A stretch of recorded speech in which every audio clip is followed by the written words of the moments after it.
Big Boss Malayalam season 6-ൽ wild card എൻട്രിയിൽ എത്തിയ മത്സരാർത്ഥികളിൽ ഏറ്റവും കൂടുതൽ ശ്രദ്ധ നേടിയ താരമാണ് DK സിബിൻ. ഒരു യഥാർത്ഥ ബിഗ് ബോസ് മെറ്റീരിയൽ തന്നെയാണ് സിബിൻ എന്നാണ് പ്രേക്ഷകർ ഒന്നടങ്കം പറയുന്നത്. കയറിയ 2 ദിവസം കൊണ്ട് തന്നെ ബിഗ് ബോസിൽ വളരെയധികം ചലനങ്ങൾ സൃഷ്ടിക്കാൻ സിബിന് സാധിച്ചു. വാക്ചാതുര്യവും ഗെയിമും മനസ്സിലാക്കിയുള്ള മുന്നോട്ട് പോക്കും അദ്ദേഹത്തിന്റെ തന്ത്രവുമെല്ലാം പ്രേക്ഷകരിൽ ഏറെ ഇഷ്ടം കൊള്ളിച്ചു. ഒരുപക്ഷെ ഈ സീസണിലെ കപ്പ് ഉയർത്താൻ വരെ ശേഷിയുള്ള മത്സരാർത്ഥിയാണ് എന്നാണ് പ്രേക്ഷകർ പറയുന്നത്. എന്നാൽ കഴിഞ്ഞ ദിവസങ്ങളിൽ വലിയൊരു തിരിച്ചടിയാണ് സിബിന് ഷോയിൽ നിന്ന് ഉണ്ടായത്.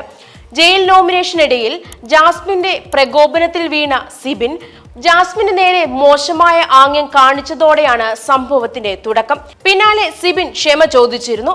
എന്നാൽ കഴിഞ്ഞ ദിവസം അവതാരകൻ മോഹൻലാൽ നേരിട്ട് ഈ വിഷയം ചർച്ച ചെയ്യുകയും സിബിനോട് വിശദീകരണം തേടുകയും ചെയ്തിരുന്നു.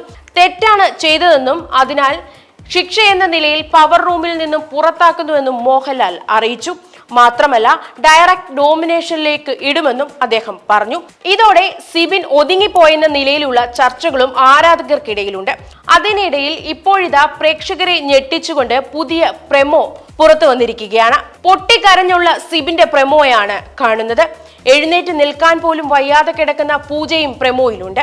പൂജയ്ക്ക് അനങ്ങാൻ പോലും പറ്റുന്നില്ല. പെട്ടെന്ന് എന്തെങ്കിലും ചെയ്യണം, ഭയങ്കര കരച്ചിൽ, ഭയങ്കര പെയിൻ എന്നിങ്ങനെ ഋഷി ക്യാമറ നോക്കി പറയുന്ന രംഗങ്ങളും പ്രമോയിൽ ഉണ്ട്.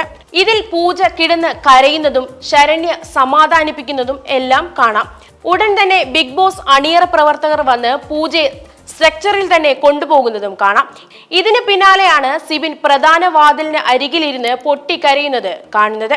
എന്ത് വേണമെങ്കിലും ഫേസ് ചെയ്യാമെന്നും എന്നെ പുറത്തുവിട്ടാൽ മതിയെന്നും പറഞ്ഞായിരുന്നു കൈ കൂപ്പിക്കൊണ്ട് സിബിൻ കരയുന്നത്. ഇതിന് പിന്നാലെ കൺഫെഷൻ റൂമിലേക്ക് വിളിക്കുന്നതും അവിടെ സിബിൻ പൊട്ടിക്കരയുന്നതും വീണ്ടും കാണാൻ സാധിക്കുന്നു. അതേസമയം പുതിയ പ്രമോ കണ്ട് അന്തം വിട്ടിരിക്കുകയാണ് ആരാധകർ. സിബിൻ ക്വിറ്റ് ചെയ്യുമോ എന്നാണ് ആരാധകരുടെ ചോദ്യം.